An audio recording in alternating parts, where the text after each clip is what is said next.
12 civiles muertos en el suelo de Bagdad, 2 de ellos periodistas de Reuters. Un video filtrado desde un helicóptero militar que el ejército más poderoso del planeta intentó borrar para siempre.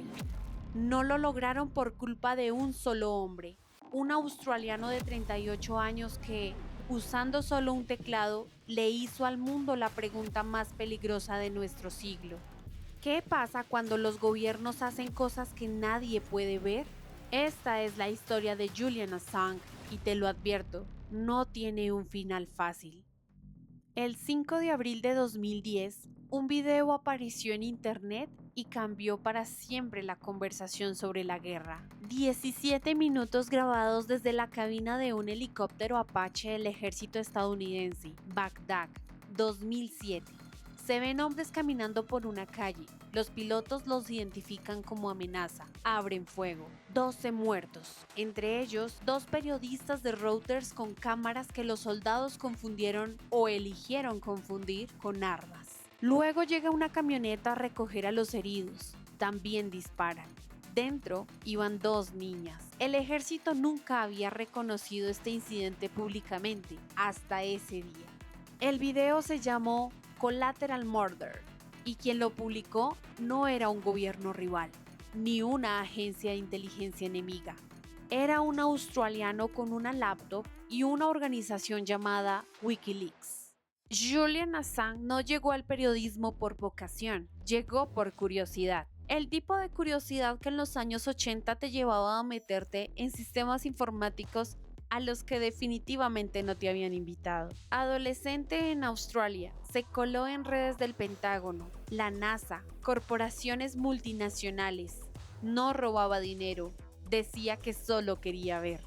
En 1991 lo atraparon.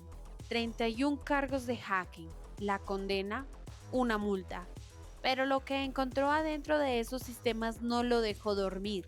Correos internos, documentos clasificados, la diferencia brutal entre lo que los poderosos decían en público y lo que escribían en privado.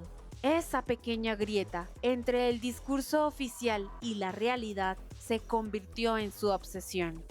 Y en 2006 la convirtió en un proyecto, Wikileaks, una plataforma donde cualquier persona en el mundo podía filtrar documentos de forma anónima, sin intermediarios, sin editores que cedieran a presiones políticas.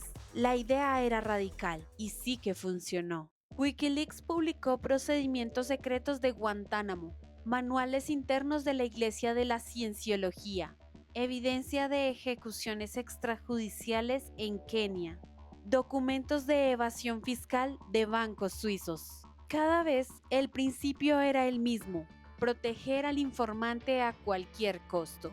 Wikileaks no preguntaba quién eras, solo qué tenías.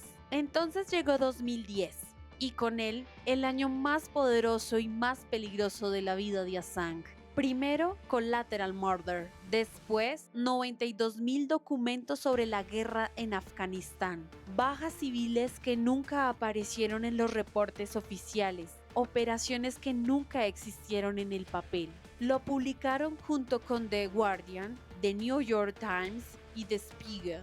Y 3 meses después, 400.000 documentos de la guerra en Irak. El Pentágono lo describió como la mayor filtración de documentos clasificados en la historia militar de Estados Unidos. El mundo entero estaba mirando a Wikileaks y Wikileaks estaba mirando de vuelta. El problema con convertirte en el hombre que sabe demasiado es que tarde o temprano los que saben menos que tú deciden que eres un problema. En 2010, en Suecia, 2 mujeres presentaron acusaciones de carácter sexual contra Assange. El caso se abrió y se cerró varias veces. Assange siempre negó los cargos y lo describió como una operación para extraditarlo a Estados Unidos. En diciembre de ese año, se entregó a la policía británica. Pagó una fianza millonaria con ayuda de figuras públicas y quedó bajo arresto domiciliario en una mansión en Norfolk. Irónico, ¿no? El hombre que expuso los secretos del mundo, vigilado las 24 horas en una casa ajena. En 2012 perdió su última apelación en el Tribunal Supremo y tomó la decisión que definiría la siguiente década de su vida. Entró caminando a la Embajada de Ecuador en Londres y pidió asilo político. Se lo concedieron y ahí vivió 7 años, en menos de 50 metros cuadrados, sin luz solar directa, con policías afuera de la puerta las 24 horas y con su salud deteriorándose lentamente. En 2019, el nuevo gobierno ecuatoriano decidió que ya no lo quería dentro. Las razones oficiales: problemas de convivencia. La coincidencia que nadie mencionó: Ecuador acababa de negociar un préstamo con el FMI y el 11 de abril de 2019 la policía entró a la embajada. Las imágenes que salieron ese día son difíciles de olvidar. Un hombre con barba larga, visiblemente frágil, siendo arrastrado por agentes uniformados, el mismo hombre que años atrás había sacudido al Pentágono. Lo procesaron bajo la ley de espionaje de 1917, una ley de la Primera Guerra Mundial que, en 102 años de historia, nunca había sido usada contra un periodista o editor. Nunca, hasta Assange. En junio de 2024, Julian Assange fue liberado, no porque ganara, porque negoció. Se declaró culpable de un cargo de conspiración a cambio de poder volver a Australia. Para sus defensores, una victoria incompleta. Para sus críticos, una confirmación. Hoy está en Australia, reconstruyendo su salud, su vida, hablando de libertad de prensa en parlamentos europeos. Y la pregunta que dejó abierta sigue sin respuesta. El New York Times publicó los papeles del Pentágono en 1971. The Guardian publicó las revelaciones de Snowden en 2013. Ninguno fue procesado bajo la ley de espionaje. ¿Cuál es la diferencia con Wikileaks? Para muchos expertos en derecho de prensa, ninguna. Para la Fiscalía estadounidense, que Assange no solo recibió información, la buscó activamente.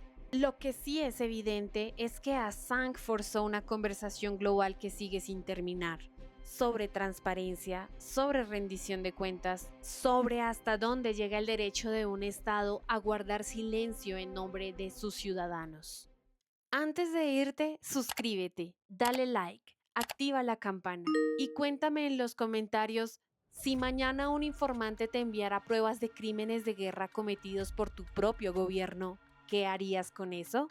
Y segunda pregunta, ¿existe información que los gobiernos siempre tienen derecho a ocultar? ¿Quién decide ese límite? ¿Ellos? ¿Los periodistas? ¿O nosotros? Te espero la semana que viene con otra historia. Nexus Oscuros. ¡Chao!